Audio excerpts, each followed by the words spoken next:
For the past few years, so many of us have been looking for smarter ways to use our own solar power.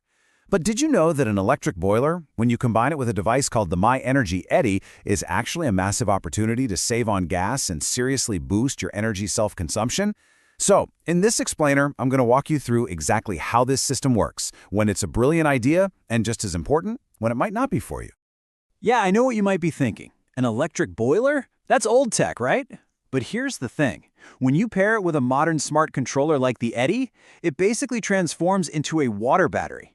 It's a genius way to capture all that excess solar power you'd normally just send back to the grid, and turn it into free hot water for your house. All right, so here's what we're going to cover. We'll start with the whole solar water battery concept. Then we'll get into the absolute non-negotiables, quality and safety. After that, we'll look at the right way to install it, understand what the smart controller does, crunch the numbers on actual gas savings, and finally, we'll figure out if this setup is the right move for you. Okay, so first things first. Let's totally reframe how we think about the electric boiler. It's not just some old tank that heats water. When you set it up correctly, it becomes a really key part of a modern, smart energy system in your home.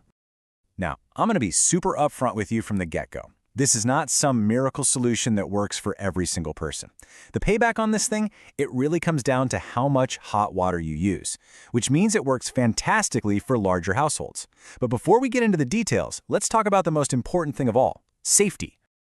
Look, before we dive into all the cool tech and the savings, we have to talk about the absolute foundation of this whole setup. When you're dealing with a pressure vessel that's holding really hot water, quality and safety are completely non-negotiable. And this slide really shows you why this matters so much. I mean, with those cheap, no-name boilers, you're just asking for trouble. We're talking a high risk of leaks, and believe me, just one leak can cause thousands in water damage. They have terrible insulation, which means they're just constantly wasting energy. On the flip side, you've got A brands like Bosch or Atlantic. They're built properly, they're certified, they're safe, and they last. Honestly, this is just not the place to try and save a few bucks. Okay, let's talk about the electrical side of things. This is critical. An electric boiler is pulling somewhere between 1,500 and 2,000 watts, continuously. Think about it, that's a huge amount of power being pulled nonstop. That's why it absolutely 100% must be on its own dedicated 16-amp circuit. No sharing a circuit with other stuff, no extension cords, and definitely not just a regular plug. A fixed, hardwired connection is the only safe and compliant way to do it. All right, we've got our quality boiler, we've got our safe electrical connection, now let's talk about hooking it all up. And this is where we need to bust a really common and frankly dangerous myth about how to install these things. There's a right way and a very, very wrong way. So a question I get all the time is, hey, can I just hook up the electric boiler before my main heating unit, to preheat the water? And look, on the surface, that sounds super logical, right? But in reality, it's a technical nightmare. Most central heating systems are designed for cold water to come in. If you suddenly send 50-degree water into it, the unit just freaks out. It starts throwing error codes, cycling on and off, and you could even damage it. It's just a mess. So what's the right way to do it? The professional way? It's actually incredibly simple. We call it a parallel connection. Basically, the two systems work completely independently, right next to each other. Your electric boiler gives you hot water whenever it has it, but the second the water isn't hot enough, your main heating unit senses that cold water and just automatically kicks in to take over. It's seamless, reliable, and totally fail-safe.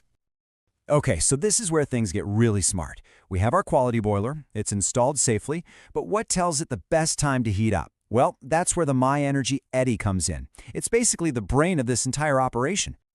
So what exactly is an eddy? Well, think of it as a super smart power diverter. It's constantly watching your home's electricity. The moment it sees your solar panels are making more power than your house is using, it acts. Instead of just sending that power back to the grid for pennies, it intelligently redirects that free, green energy straight to your boiler to make free hot water.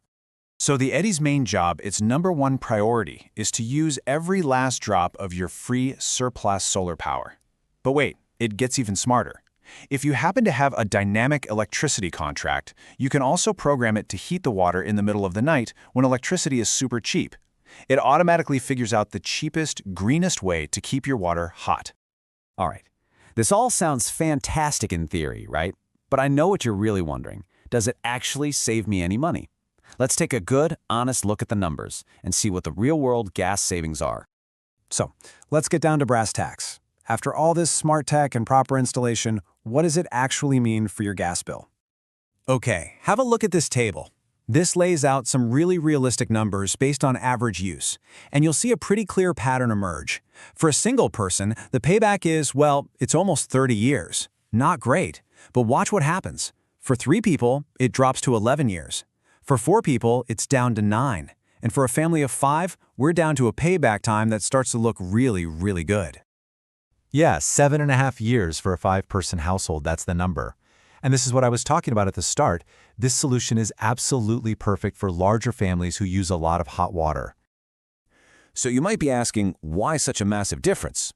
Well, here's the key thing to understand. The biggest costs are fixed. You're paying for the eddy, the installation, the dedicated circuit.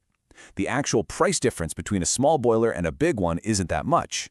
So the more hot water you use, the more savings you generate, and the quicker you make your money back on that initial investment. Make sense, right? All right, so we've covered a lot of ground. The tech, the safety rules, the right way to install it, and of course, the money. So, to wrap this all up, let's just run through a final checklist to help you decide if this system is a good fit for you. So, who is this system really perfect for? Well, it's ideal for households of 3, 4, 5, or more people who already have solar panels. It's a slam dunk if you have a dynamic energy contract, and it's for anyone who really wants to maximize their self-consumption and take a smart, practical step towards going gas-free. So, if there's one thing you take away from all this, let it be this. An electric boiler paired with an eddy is a smart, safe, and, for the right household, a profitable solution. But it all hinges on 2 things. It absolutely must be installed correctly by a pro, and you need to have realistic expectations based on your family's size and habits. And you know, that really brings us to a bigger idea here. This is more than just about saving a few bucks on your gas bill. It's really about taking a step towards a more self-sufficient energy future for your home. So I'll leave you with this question. Could this be your first smart step towards